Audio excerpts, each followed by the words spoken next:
Good morning on Friday, the 13th, Friday the 13th of November. I had a presbytery meeting yesterday, so I couldn't post. I had a busy morning.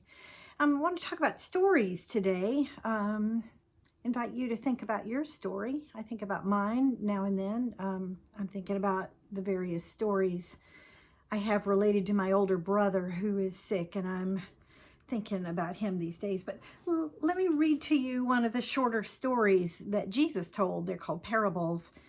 Jesus also said, "The kingdom of God, as if someone would scatter seed on the ground and would sleep and rise night and day.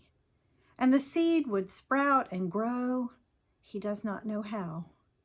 The earth produces of itself first the stalk and then the head and then the full grain in the head. But when the grain is ripe, at once he goes in with his sickle because the harvest has come."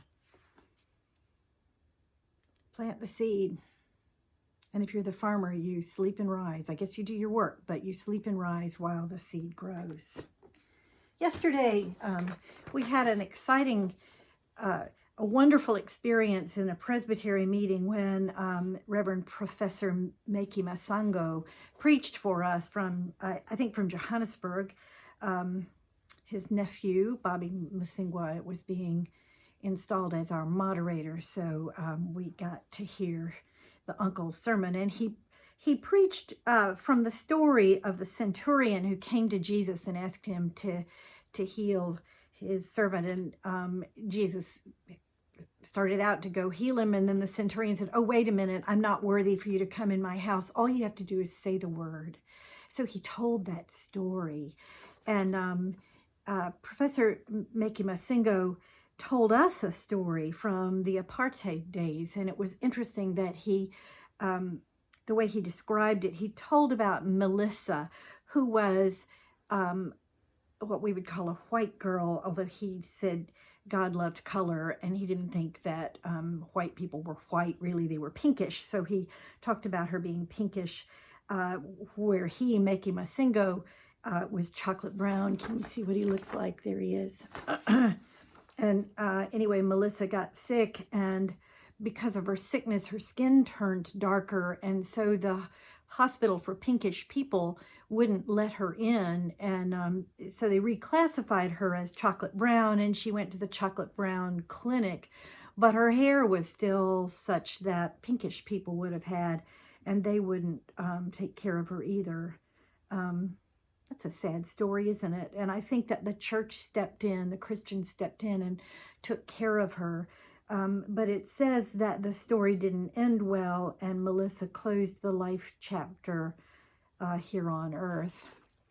I was interested in the way he told that story. Well, the book I'm reading right now, and I'm not very far into it, you can see I got a long way to go. It's called The Starless Sea. Now, if you decide to read it and read faster than I do, please don't brag, because I'm really a slow reader.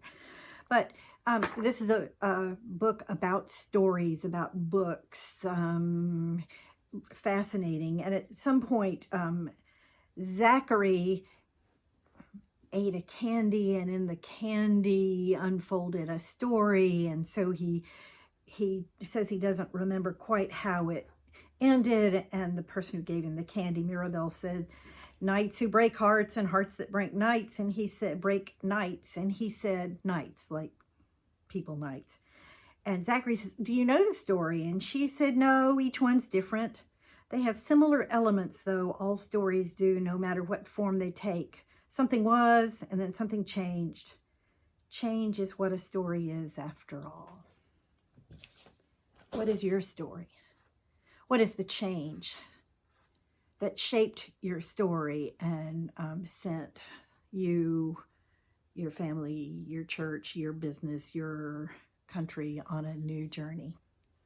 That's what this is all about. So think about your story. Think about the stories that have meaning for you. I've run out of time, so I'll sing you a song, and we'll pray for each other.